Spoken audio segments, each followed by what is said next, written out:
Unearth the enigmatic world of Doris Duke, the tobacco heiress whose staggering fortune and haunting family motto, "Trust no one," shaped a life both glamorous and tragic.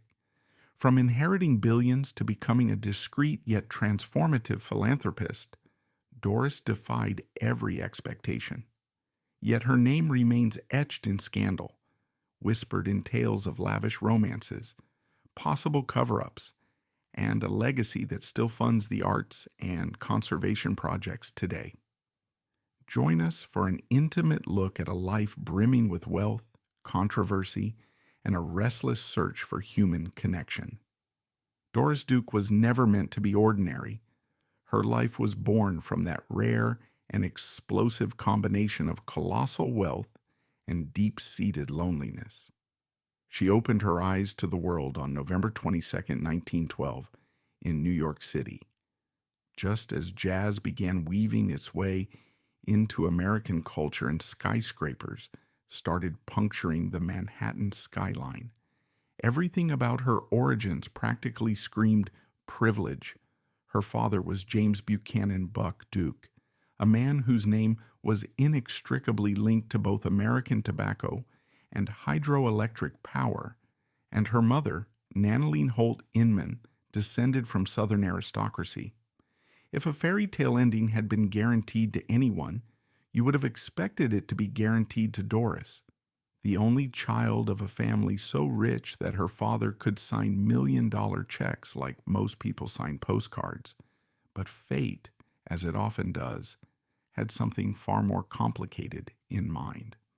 Her story begins in that swirl of early 20th century energy when business titans were forging steel empires, striking oil, and, in the Duke family's case, turning the tiny tobacco leaf into a source of stratospheric wealth. Buck Duke funneled his fortune into philanthropic endeavors, most notably transforming Trinity College into Duke University. From a young age, Doris was aware that her family's last name didn't just belong to them. It was emblazoned on entire institutions, from university gates to philanthropic foundations. She was, for all intents and purposes, an American princess, growing up in labyrinthine estates like Duke Farms in New Jersey, 2,700 acres of carefully shaped land that felt more like a private kingdom than a mere residence. Other castles in her childhood retinue included Rough Point in Newport, Rhode Island, and a mansion on Fifth Avenue in New York City that towered over the city's bustling chaos. But while wealth can buy freedom from many troubles, it can't fend off heartbreak. By the time Doris was 12, her father had succumbed to pneumonia, leaving her an inheritance valued at somewhere between $80 and $100 million. An unthinkable sum in 1925, the equivalent of around $1.4 billion if converted to our modern era. The newspapers gleefully dubbed her the richest girl in the world, as if this were the soul-defining feature of a 12-year-old child who just lost the man she adored. Buck Duke had been many things: an industrial titan, an influential philanthropist, and also a doting father who insisted on teaching his daughter the ins and outs of money management. He wanted Doris to understand her inheritance intellectually, rather than merely reap the benefits of it. Yet, in his final moments, as if sensing the vultures that might circle his only child, he uttered a phrase that would cling to her every thought for decades to come: "Trust no one." Even without that grim paternal directive, Doris was destined to have trust issues. Her mother, Nanaline, was often described as cold or distant, a woman whose affection seemed reserved for her son from a previous marriage, Walker Inman. For young Doris, still grappling with her father's loss, the atmosphere at home offered little warmth. Money can buy tutors, staff, and endless diversions, but it rarely buys genuine emotional support. Over time, Doris cultivated a guarded shyness that shielded her from the exploitation she was certain awaited her. Ironically, The more she walled herself off from the outside, the more the outside world found her story irresistible. At the age of 21, Doris came into the first installments of her inheritance. Unlike many wealthy debutantes of the era, she ventured beyond the standard role of society darling and established Independent Aid, Inc., a philanthropic organization that would, over time, become the Doris Duke Foundation. Through it, she funneled the immense resources her father had left her into an array of causes, quietly donating to medical research, child welfare programs, AIDS initiatives, and the preservation of historic buildings. These philanthropic gestures remained largely anonymous at first. Doris hated the limelight, and she hated the idea that newspapers might reduce her generosity to mere PR spin. Over her lifetime, she donated the rough equivalent of 400 million modern dollars, a staggering figure that dwarfed many more publicly lauded philanthropists. Yet philanthropy only scratched the surface of who Doris was, or who she tried to be. She nurtured an ardent passion for art, especially Islamic and Southeast Asian art. During a 2-year honeymoon-turned-expedition with her first husband, she was struck by the intricate beauty of Islamic architecture, the vivid color palettes of Middle Eastern textiles, and the serenity of Southeast Asian landscapes. That fascination found physical form in Shangri-La, an estate she built in Honolulu overlooking the Pacific. There she assembled an awe-inspiring collection: hand-painted tiles from Iran, carved wood screens from Morocco, textiles from India, and more. Today, Shangri-La stands as a museum, offering visitors a glance into Doris's enthrallment with Islamic culture and perhaps a peek into her desire to create her own private paradise far from the prying eyes of society. Still, the public's attention clung less to her philanthropic or artistic endeavors and more to the persistent rumor mills swirling around her personal life. From her early 20s onward, Doris was embroiled in high-profile romances and marriages that seemed to feed every gossip rag from coast to coast. Her first marriage in 1935 was to James H.R. Cromwell, a man 16 years her senior and a Palm Beach socialite whose family had once wielded influence but lost a fortune in 1929's stock market crash. Even from the start, the tabloids murmured that Cromwell saw Doris as a financial lifeline. After all, she was wealthy beyond imagination, and rumor had it that on their wedding night, he inquired about what his annual income might be as her husband. Their honeymoon roamed through the Middle East and Asia, ironically planting the seeds for Doris's lifelong passion for Islamic art. But cracks in the union soon formed. She was rumored to have had affairs with Hawaiian surfers, including the famous Duke Kahanamoku and his brother Sam, and Cromwell had political ambitions that Doris refused to bankroll. She even hired detectives to dig into his own indiscretions. By 1943, divorce was inevitable, and scandal-loving newspapers had a field day portraying Doris as a headstrong heiress determined to keep her purse strings closed to any undeserving spouse. Not one to shy from dramatic decisions, Doris married Porfirio Rubirosa in 1947.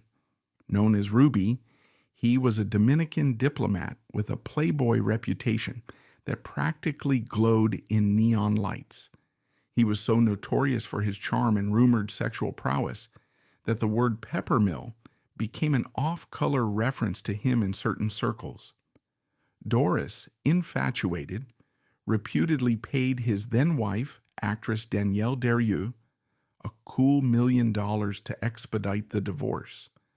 Once the path was clear, she showered Rubirosa with gifts that might sound fantastical in any other context: polo ponies, a French estate, staggering amounts of money, only for their marriage to collapse in under 2 years. Yet again, The press leapt at the chance to label Doris as a lonely heiress who tried to buy love and failed miserably. Over the years, she found herself entangled in more relationships that captured headlines. Joseph Joey Castro, a jazz pianist 15 years younger than Doris, was perhaps the longest relationship in her life, lasting from the 1950s to 1964. She even purchased Falcon Lair, once belonging to Rudolph Valentino in Beverly Hills, for him. But the relationship turned physically violent. Reports indicate that Castro broke Doris's jaw in 1964, after which she fled to Newport, Rhode Island with Eduardo Torella, who was then her confidant and interior designer. Gossip columns also linked her name to Errol Flynn, General George S. Patton, and Alec Cunningham Reed. The rumor mill spun so wildly that, in a different era, she might have become a constant presence on reality TV. Instead, she lurked on the edges of society, fueling speculation by neither confirming nor denying most of the talk. Yet Doris Duke was more than just an heiress, bouncing from one scandal to the next. She embodied contradictions.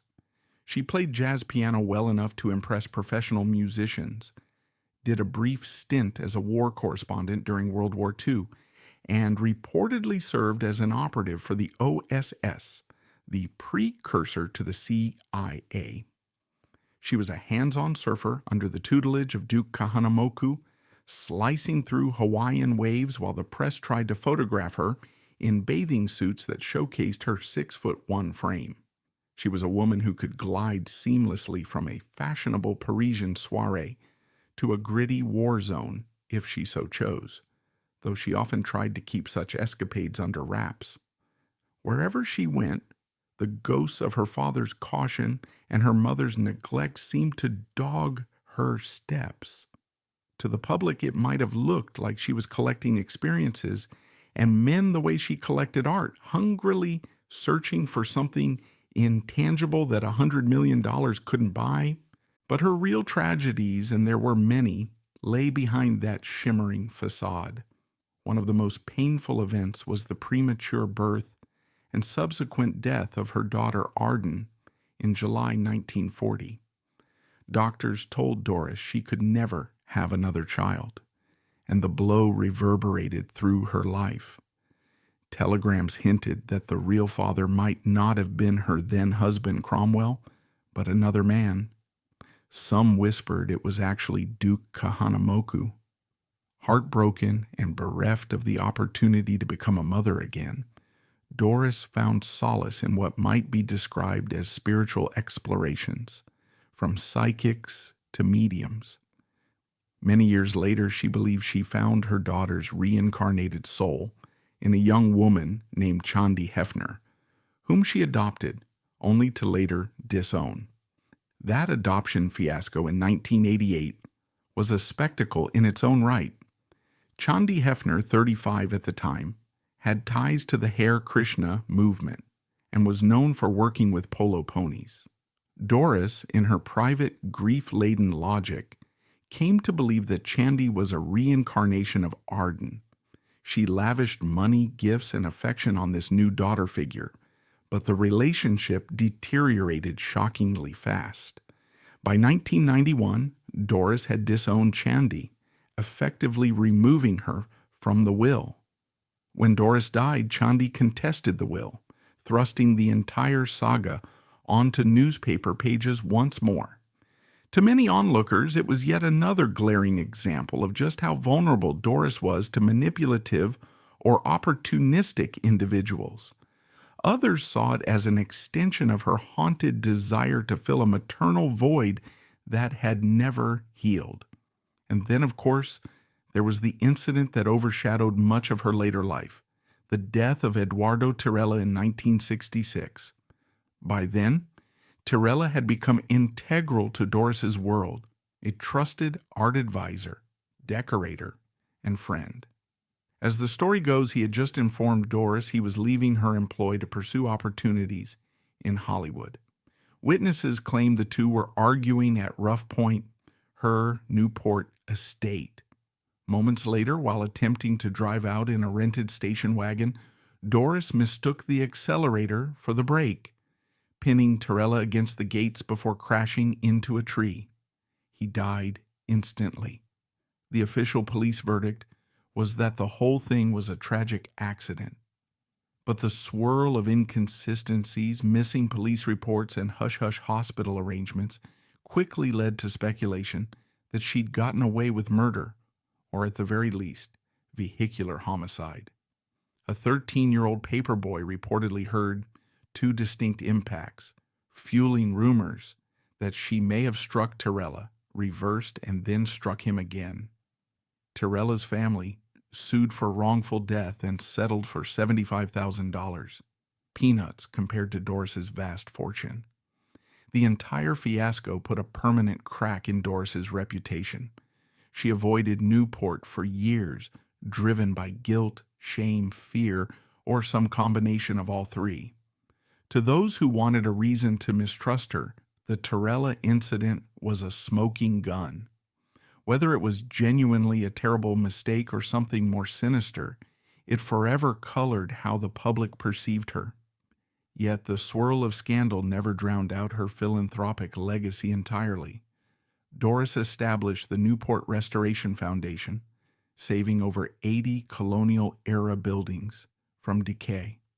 She poured money into Duke Farms, reimagining it with expansive gardens, 60,000 square feet of indoor botanical displays, known as Duke Gardens. She was deeply involved in the preservation of Hawaiian culture and scenic landscapes. When it came to philanthropic footprints, hers was enormous, overshadowing many of her contemporaries. By the time she died in 1993, her net worth had climbed to around $1.3 billion, thanks largely to astute investment management. The Doris Duke Charitable Foundation, endowed with well over $1 billion, continues to fund initiatives in the arts, environmental conservation, child welfare, and beyond. In some respects, these philanthropic achievements were overshadowed by the fiasco that erupted after her death on October 28, 1993. She passed away at her Beverly Hills mansion, Falcon Lair, from progressive pulmonary edema leading to cardiac arrest, an outcome exacerbated by years of anorexia, substance abuse, and the emotional storms that battered her psyche. Suddenly the spotlight fixed itself on Bernard Lafferty, her butler, who was astonishingly named executor of her estate. He stood to gain a substantial fee, a $500,000 annual stipend, and the kind of power that close relatives and old friends found unthinkable. Allegations poured in that he'd manipulated a frail, medicated Doris into signing final documents that gave him sweeping control. A California court eventually deemed him unfit to serve as executor, but not before the press devoured the story of the Svengali butler, who had apparently become the principal gatekeeper of one of America's largest fortunes. The entire saga was a final blow to Doris's reputation, reinforcing her father's words, "Trust no one," and leaving many to wonder if she'd spent her last days trapped in a haze, powerless to the schemes swirling around her. In the final analysis, Doris Duke stands as both a cautionary tale and a figure of genuine accomplishment. She underlines the double-edged sword of extreme wealth, echoing her father's statement that money can indeed be a problem. She outspent and outlasted many of her critics in philanthropic terms, yet she never quite escaped the labyrinth of trust issues that shaped every corner of her life. For someone who once played hostess to Jackie Kennedy Onassis, Andy Warhol, and Elvis Presley, she died in a manner that felt almost anticlimactic, quiet, overshadowed by a cluster of staff with no heroic final bow. Her father, if he could see it all unfold, might have regretted ever planting that trust no one seed. Or perhaps he'd have felt vindicated, seeing in her final controversies the very dangers he had feared. What remains for us is the legacy of a woman who, by all outward metrics, had everything, yet seemed perpetually hunted by insecurity, betrayal, and the specter of tragedy. The Doris Duke Charitable Foundation continues to support the arts, the environment, and medical research, shining a light on the philanthropic side of a figure often caricatured by tabloids. Shangri-La in Honolulu invites the public to appreciate Doris's love of Islamic art, while Duke Farms in New Jersey preserves her dedication to conservation. Newport's restored colonial buildings stand as a testament to her passion for architectural heritage. If anything, these living monuments remind us that for all the missteps, scandals, and heartbreak, Doris Duke also knew how to dream on a grand scale and see those dreams through. In the end, Doris Duke might be best understood as a testament to the complicated nature of inheritance, both financial and emotional. She inherited her father's empire and philanthropic zeal, but also the deeply ingrained suspicion that cut her off from trusting the very people who might have stabilized her life. Ultimately, while she moved in rarefied circles, rubbing elbows with icons and aristocrats, she remained profoundly alone, wedded to her father's prophecy that her vast fortune would make her a perpetual target. That prophecy, tragically, was not entirely wrong. Yet the resilience of her philanthropic endeavors suggests she was more than a lonely heiress, overshadowed by scandal. Hers was a life that could have been pure tragedy, but ended up being a complicated tapestry. Part triumphant, part cautionary, wholly unforgettable. Even decades after her passing, the public's interest in Doris Duke hasn't waned. Investigations reopen, new documents surface, and sensational headlines bubble up once more, all referencing the time she escaped murder charges, or the time she bought a husband or adopted a reincarnation of her dead child. These stories live on, capturing the imagination because they intersect with universal themes: love, betrayal, guilt, redemption, and the confounding question of whether money is more of a blessing or a curse. As the years roll by, the Doris Duke Charitable Foundation quietly continues her philanthropic work, outlasting the sensational details. Perhaps that's how she'd have wanted it. Let the public say whatever they will about her personal life. Her real footprints are found in the art she saved, the gardens she nurtured, and the communities that still benefit from her generosity. Yet it is precisely that tension, the spectacular drama set against genuine philanthropic deeds, that keeps Doris Duke's memory alive. She was a paradox in every sense, a woman who had far more influence on the cultural and philanthropic landscape than most people realize, but whose name is still inevitably linked to scandal.